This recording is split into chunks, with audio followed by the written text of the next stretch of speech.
ao invés de começar as programações, Peniel e outros projetos da igreja, decidimos nesse mês fazer um propósito de oração, né? Porque os homens fazem planos, mas a resposta certa vem do Senhor, né?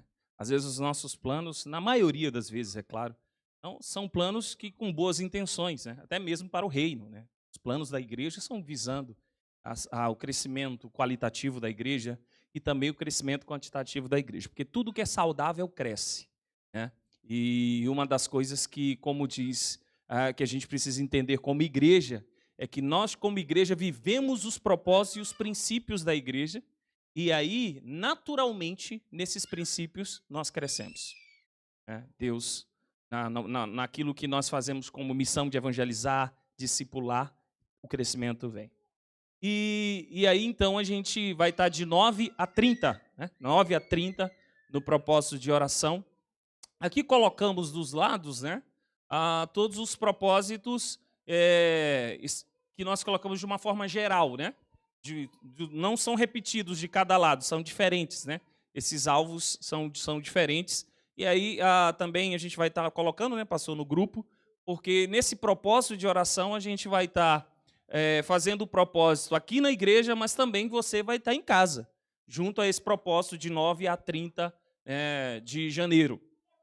E falando sobre esse propósito de oração, eu conversando com o pastor Fabiano, a gente estava em casa, a gente estava vendo as questões dos propósitos, e veio ao meu coração o desejo de uma fala, né, nesse início do propósito de oração, relacionado a quem nós somos como igreja presbiteriana renovada, né? Talvez você já deva ter visto ou ouvido falar um pouco da igreja presbiteriana renovada, mas é importante a gente falar sobre isso, né?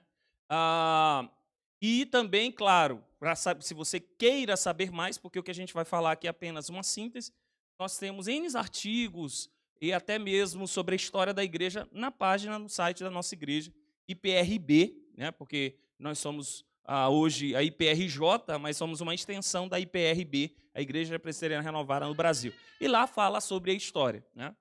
Somos uma igreja, né, que é a Igreja Presbiteriana Renovada. Por que presbiterianos, né? Porque presbiterianos é a nossa raiz, de onde nós viemos, né? O presbiterianismo no Brasil nasceu ali quase na metade do século XIX, mais especificamente em 1859. Asbel Green Simonton, um missionário, foi ao Brasil e ali iniciou-se o presbiterianismo no Brasil. E depois de quase um século do presbiterianismo no Brasil, que era ligado a um concílio nos Estados Unidos, o presbiterianismo no Brasil decidiu, né, que era um campo missionário, ter autonomia, nascendo a Igreja Presbiteriana do Brasil, né? E assim, a Igreja Presbiteriana do Brasil, por volta da década de 30, ela passou a ter uma autonomia, sendo a Igreja Presbiteriana do Brasil, com seus presbitérios e concílio. Presbitérios, no Brasil, né, são regiões onde tem igrejas. E aí, quando tem uma certa quantidade de igrejas, aquela região fica emancipada. Ela pode ter autonomia naquele lugar de algumas decisões, como plantação de novas igrejas, envio envio de seminaristas para o seminário, ter autonomia financeira em certos aspectos. A gente chama isso de presbitérios, que não tem aqui no Japão, só temos a nacional. Aqui no Japão, o presbitério é conhecido como o corpo de presbíteros numa igreja local. E aí o que aconteceu? Ali por volta da década de 60, e aí a gente, falando da realidade Brasil e falando da realidade mundo, onde as tecnologias da comunicação não eram existentes como hoje, aconteceu que dentro das igrejas presbiterianas ocorreu um mover do Espírito, né? Em alguns encontros que eram chamados cultos nos lares, e também até mesmo em reuniões de orações que ocorriam dentro da igreja. Segundo o próprio relato da Igreja Presbiteriana do Brasil, falou-se que esse movimento, ao qual também eles relatam em sua história, foi um certo mover dado à ênfase da doutrina do Espírito Santo, que no caso se referia a uma ênfase maior no culto contagiante e também na manifestação dos dons. Aconteceu que ali por volta de 1968, ocorreu de ter uma reunião no Paraná, juntamente com os pastores houve uma convocação, né, uma assembleia, onde o concílio se reuniu para tratar sobre esse assunto. Por quê?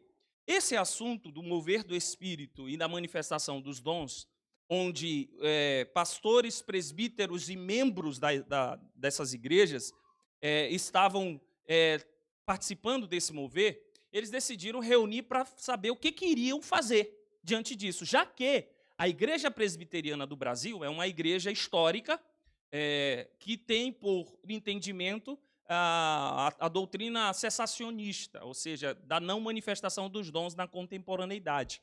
Né? E aí, então, havia uma divergência, né, de ter, então, alguns reverendos, presbíteros e membros com esse certo mover do Espírito.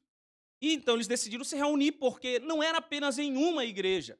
Isso estava acontecendo em vários lugares, mas, enfaticamente, no estado do Paraná, em São Paulo, Minas Gerais, Goiás, Pernambuco e também em uma igreja lá no Maranhão.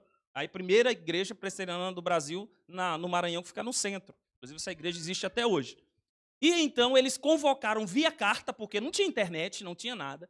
Então isso também é interessante. Então não foi proposital o que estava acontecendo dentro, ou seja, ninguém combinou isso estava acontecendo em vários lugares. E aí, por tomarem conhecimento, esses reverendos presbíteros envolvidos neste mover entenderam que não estavam sozinhos, porque na verdade, não eram pastores pentecostais que foram para dentro da presbiteriana, eram pastores presbiterianos, com presbíteros presbiterianos, que em momentos de oração e louvores foram tomados pela manifestação dos dons e uma ênfase maior a um culto contagiante, a uma inspiração, e que então eles entenderam que algo estava acontecendo e que eles não queriam negar isso. Nessa reunião, na cidade de Cianorte, no Paraná, decidiram, então, que não tinham como caminhar dessa forma, porque esse grupo de pastores e presbíteros, que foram lá com alguns membros representantes, e que não era uma quantidade pequena, tá? Estima-se que era em torno de 300 pessoas, tá? Eles se reuniram ali em Cianorte e entenderam que a própria presbiteriana do Brasil disse dessa forma: não dá mais para caminhar com vocês. E ali, então, houve uma primeira cisão, em 1968, um rompimento. Não era aquilo que se esperava, mas aconteceu. Rompeu-se, então, nascendo a Igreja Cristã Presbiteriana, a ICP, ali em 1968, na cidade de Cianorte. Acontece que esse mover, que a Igreja Cristã Presbiteriana ela tinha mais força no Paraná, acontece que esse mover intensificou-se ali na região de Goiânia, onde, em 1972, nasce outra igreja, porque com o mesmo grupo que também foi para lá, mas não quis romper, e quis continuar dentro da igreja, e infelizmente foram pedidos para se retirar, conforme o relato histórico. E eles, então, se retiraram, e em 72 nasceu a Igreja Presbiteriana Independente Renovada, em 1972. Então, duas igrejas por movimento de renovação, por movimento da manifestação do Espírito através de dons, de cultos contagiantes, com maior ênfase na oração, nascem, então, duas igrejas assim. Acontece que essas duas igrejas, por se identificarem, por fazer programações juntas, encontros anuais, em 75, entendendo essas igrejas que se identificavam, que tinham as mesmas pautas, ou seja, não queriam negar suas raízes presbiterianas, pelo amor à palavra, às Escrituras, mas também não queriam negar a manifestação do Espírito. Eles então se juntaram em 8 de janeiro de 75, em uma reunião lá em Cianorte, né, porque em Cianorte, como os pastores faziam parte da igreja, eles ficaram com alguns patrimônios, como o seminário, que era o Instituto Bíblico de Cianorte, que se tornou o Seminário Presbiteriano Renovado de Cianorte, nascendo a Igreja Presbiteriana Renovada, que foi da fusão da Igreja Cristã Presbiteriana com a Igreja Presbiteriana Independente Renovada, em 8 de janeiro de 75. Ou seja, hoje somos uma igreja com 47 anos de história. Porém, historicamente falando, quando nasce a igreja, nós, segundo os pioneiros da igreja, que tem as biografias deles estão lá no site da igreja, e também existe, inclusive, uma palavra do pastor Palmiro, nosso primeiro presidente, onde a primeira palavra onde ele fala sobre o avivamento dentro da presbiteriana, ele deu essa palavra em 8 de janeiro de 75, eles não tinham referência de uma igreja desse modelo, né? Ou seja, uma igreja que vem de uma tradição histórica presbiteriana, que renova e que crê na contemporaneidade dos dons. E o que aconteceu? A igreja ela buscou uma identificação com outras igrejas que também criam na manifestação dos dons, que era a Igreja Assembleia de Deus e a Igreja Deus é Amor. Mais tarde, a Igreja do Evangelho Quadrangular também. O que aconteceu então? Houve um período da igreja em que suas doutrinas, seu modo de ser igreja se parecia muito com a Assembleia de Deus. E aí, até também as suas questões doutrinárias, na época, parecia muito com a Igreja Assembleia de Deus. Mas ali chegou no final da década de 90, a igreja entendeu que precisava de uma identidade dela. Por quê? Eles entendiam que não somos uma igreja puramente histórica, mas também não somos uma igreja de raiz pentecostal. Nós somos uma igreja que temos uma natureza presbiteriana, porém cremos na contemporaneidade dos dons. Quem nós somos? E começou a surgir essa indagação.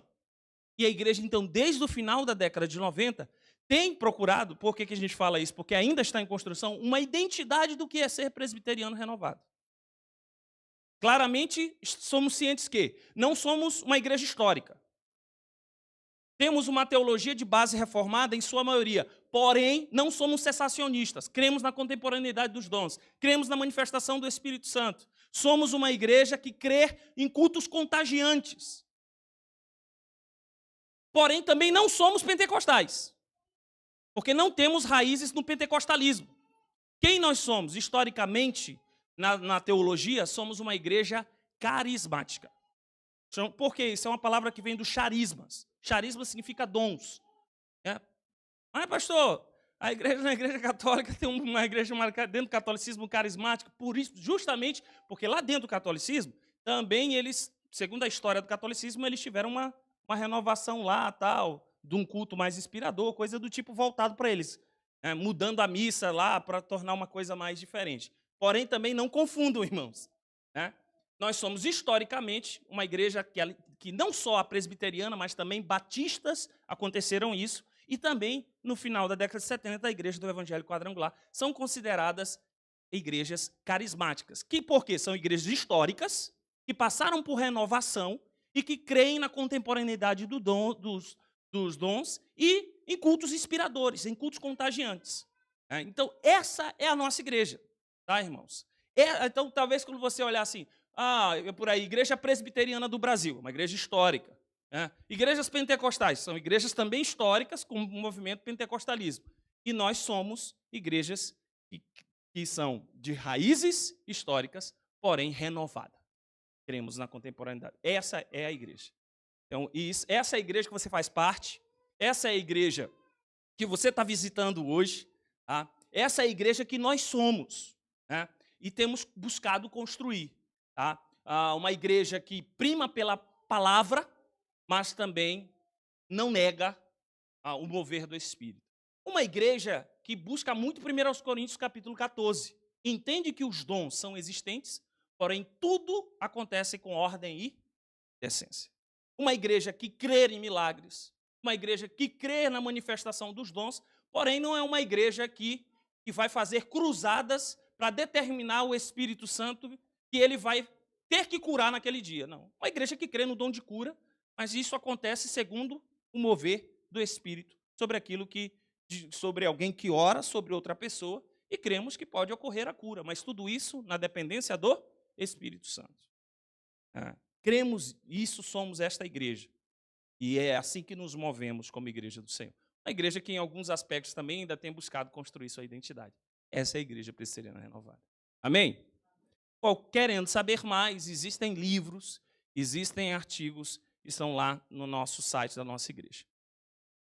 Gostaria de chamar nossas crianças para estar orando por elas.